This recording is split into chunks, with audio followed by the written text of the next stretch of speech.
Вопрос утилизации мусора и переработки отходов в нашем регионе становится все более актуальным. На сегодняшний день в республике только зарегистрировано 68 стихийных свалок, не говоря о более мелких локациях.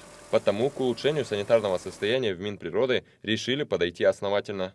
В рамках федерального проекта комплексного обращения с твердыми коммунальными отходами будет строиться наш мусороперерабатывающий комплекс. У нас проблема с сортировкой, переработкой мусора в регионе, поэтому на федеральные деньги, то есть федеральное субсидирование, будет строиться этот объект, очень необходим для нас, для нашего региона, поэтому этот объект будет строиться в этом месте. Мусороперерабатывающий завод – серьезный подход к решению проблемы утилизации отходов, позволяющий уменьшить загрязнение окружающей среды и сэкономить природные ресурсы. Под его строительство в Малгобекском районе отведено порядка 50 гектаров. Комплекс позволит сортировать и утилизировать твердые коммунальные отходы. Объект планируется для переработки около 200 тысяч кубов мусора в год.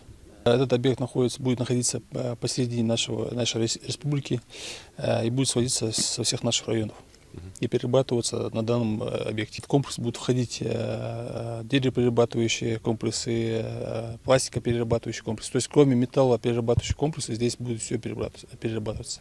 Сейчас на месте проводятся проектно-изыскательные работы с привлечением инженеров-геологов из Ростова-на-Дону. Геологическая разведка проводится на глубине до 20 метров. Предварительные данные и пробы почвы будут переданы в лабораторию. Инженерные геологические изыскания делаются с целью изучения условий участка инженерно-геологических, гидрогеологических, отбора монолитов и проб грунта, отбора проб грунтовой воды, если она есть. В дальнейшем все это передается в лабораторию, назначаются испытания, и лаборатория выдает уже характеристики грунтов. Выбор участка под строительство объекта вызвал большое волнение у местного населения. Были опасения, что на глубине нескольких метров могут оказаться грунтовые воды. Специалисты и руководство Минприроды заявляют, что нет поводов для переживаний. Проблем я здесь не вижу, потому что условия хорошие, грунт надежный и, в принципе, воду мы близко к поверхности не увидели. Вода в виде пленки, это пока первая скважина, вода в виде пленок только на глубине около 15 метров. И то, даст ли она приток в скважину, еще непонятно. Пробурились вниз на 20 метров.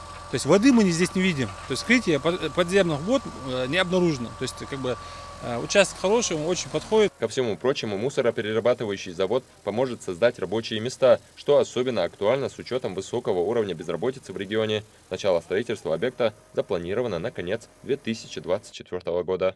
Ислам Дударов, Магомед Дальгиев, Раиса Хидриева. Вести Ингушетия.